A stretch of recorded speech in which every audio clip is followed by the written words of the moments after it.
Hey guys, what's happening? How to fix Instagram story feature missing, right?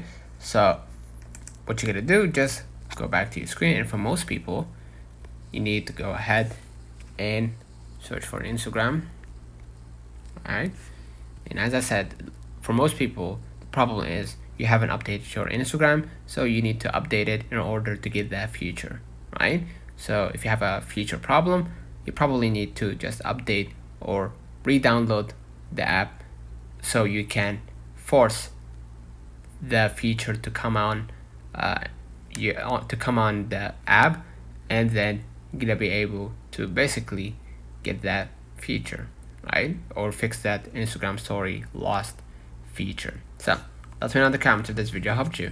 Don't forget to like and subscribe, turn on the notification bell to receive every video we upload. Thank you for watching.